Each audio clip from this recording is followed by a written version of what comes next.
But let me ask you a question, having heard that.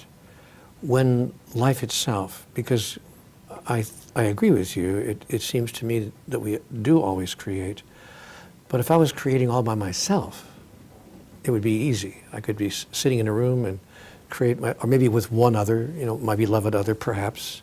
Even that gets complicated, but at least it's not so bad.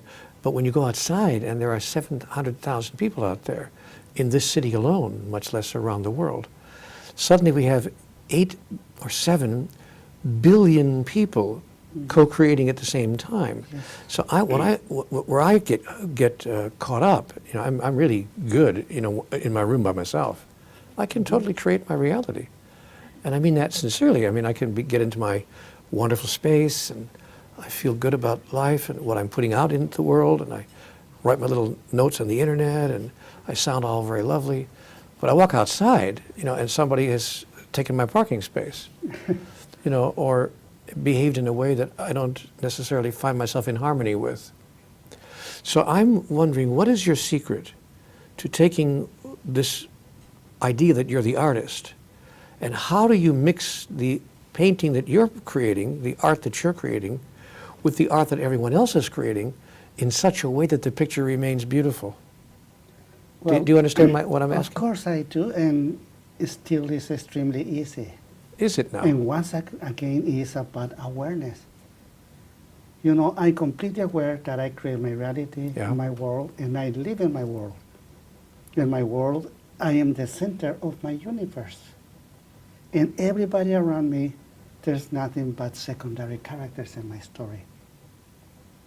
To create that main character, I create what we can call an identity, which is what I believe I am.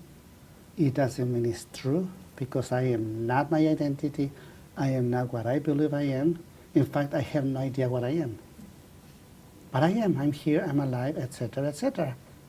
And yes, I was born in a place where society already exists, where 7 billion people exist, and just like me, each one of them also create their own reality.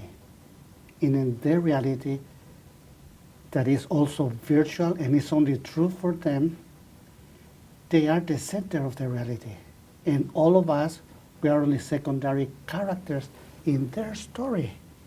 Then when I have the awareness that 7 billion people create their own story, everybody live in their own world, but we project it into the outside by agreements, then we create an entire society that is always changing and is okay.